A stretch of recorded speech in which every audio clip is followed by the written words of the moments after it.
morning. Who doesn't love starting off Wednesday morning with a Spice Girls reference, and right? most of us have the Spice Girls song stuck in our head. Absolutely. Because of our little pre-show Gotta get with my song and friends.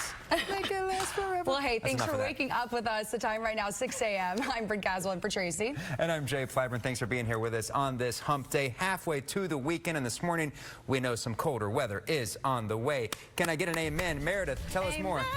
And the deposition is part of the federal investigation into Jeffrey Epstein. 10 TV has team coverage to make sure you know what's happening with this investigation. Both Amy Steigerwald and Colin Dorsey are on the story for us this morning. We'll start with Colin. What do we know right now about this deposition? What's the next step in the investigation, and could this lead to charges? Back to you.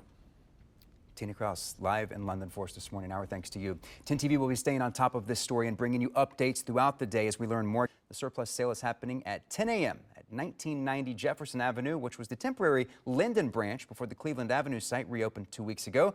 You can pay with cash or credit, but all items need to be out by 2 this afternoon. The Devil Wears Prada 2 hits theaters May 1st.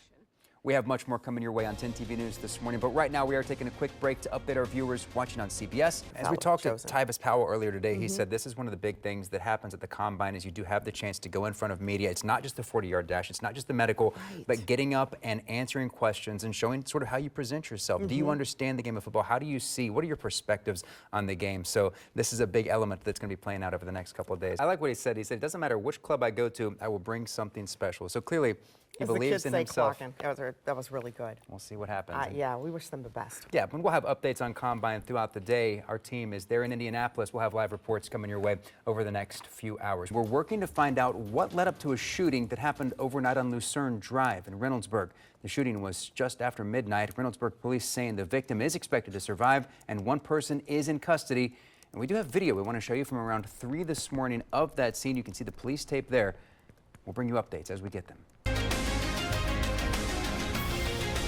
Now, on 10 TV News this morning, a civil lawsuit against an officer who shot and killed a pregnant woman 2 years ago. What we're expecting to happen today in the family's fight for justice. Keeping you safe in the skies, the efforts to train the next generation of people who help you get off the ground. My best friend. Getting with their friends. 10 TV News this morning starts right now. Good morning. Who doesn't love starting off Wednesday morning with a Spice Girls reference, and right? most of us have the Spice Girls song stuck in our head. Absolutely. Because of our little pre-show Gotta get with my song and dance. Make it last forever. Well, hey, thanks for waking up with us. The time right now, 6 a.m. I'm Brent Caswell in for Tracy. And I'm Jay Flyburn. Thanks for being here with us on this hump day, halfway to the weekend. And this morning, we know some colder weather is on the way. Can I get an amen? Meredith, tell us more. We are following breaking news out of Northeast Columbus right now. Public safety dispatchers tell us a vehicle dropped off a shooting victim at St. Anne's Hospital around 4:15 this morning. They said the victim has serious and life-threatening injuries. Police are now speaking with the people who dropped off the victim at the hospital. Right now, it's not known what led to the shooting, but we do know it happened on Valley Park Avenue. This is video our crews got from the scene in the past 10 minutes. Stay with 10 TV News on air, online, and of course at 10 TV Plus for the latest on this breaking news situation. New this morning, the family of Takaya Young is expected to officially file a lawsuit today against Blendon Township Police Officer Connor Grubb.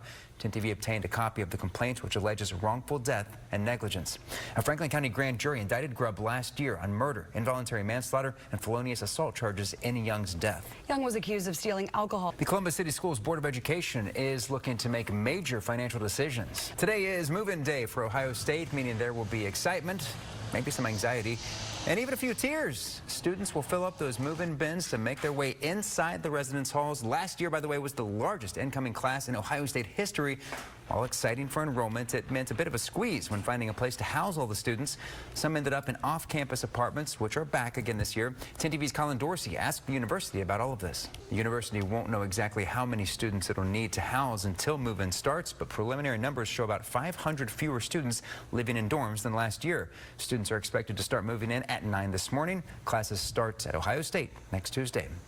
Former Ohio State President Gordon Gee is once again returning to the university. A news release from the university says Gee will serve in a consulting role for 1 year. Gee served as the president of Ohio State twice, once in the 90s.